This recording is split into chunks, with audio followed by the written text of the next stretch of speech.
blanc pour les yeux. Lorsque vous choisissez votre fond de teint, testez-le sur la paume de la main, même si le résultat n'est pas tout à fait fiable. La peau de votre main est plus sombre que celle de votre visage.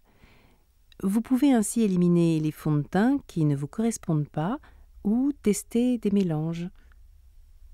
Maintenant, appliquez celui que vous retenez sur votre joue. Eh oui, juste une toute petite goutte. Observez à la lumière du jour. La tache ne se voit pas? Eh bien, vous venez de trouver votre fond de teint idéal. Transparent, mat ou coup d'éclat, mousse, crème ou fluide. Le choix de la texture et de l'effet est une question de goût. En revanche, en matière de fond de teint, il y a une règle d'or à respecter. Choisir toujours un ton en dessous de sa carnation. Trop foncé, le fond de teint a pour vilain défaut de vieillir les traits. Pour un fini peau de pêche, préférez les fonds de teint poudrés. Leurs avantages? Ils se fondent parfaitement à la peau et donc ne marquent pas les traits du visage et ils remplacent la poudre. Un 2 en 1 économique et rapide. Pour rajeunir le visage, je vous conseille les fonds de teint soin.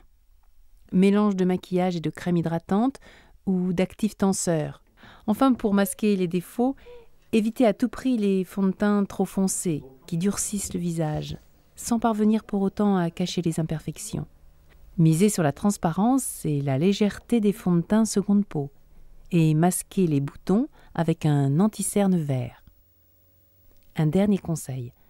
Commencez toujours votre maquillage par l'application de votre fond de teint que vous étalez avec une éponge humide en latex sur le visage, les oreilles, le cou et même le décolleté pour donner un effet uni à votre peau.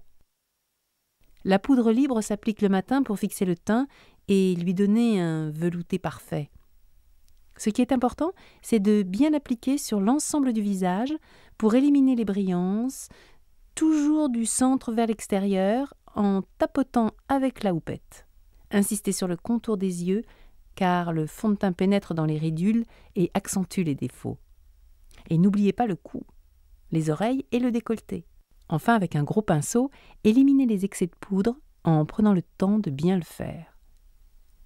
La poudre compacte, elle, est idéale pour les retouches, à appliquer par pression directement avec la houppette ou au pinceau fin pour un fini plus soigné. Les deux sont à choisir de préférence clair et ton sur ton avec votre fond de teint. Si Vanessa a l'air de sourire béatement, c'est parce qu'elle met du blush sur ses joues. Pour repérer où le placer, c'est facile, il suffit de sourire. Vous avez trouvé? Oui, c'est là, sur l'os arrondi de la pommette. Maintenant, étirez la couleur jusqu'à la tempe. Je vous conseille d'utiliser un bon gros pinceau.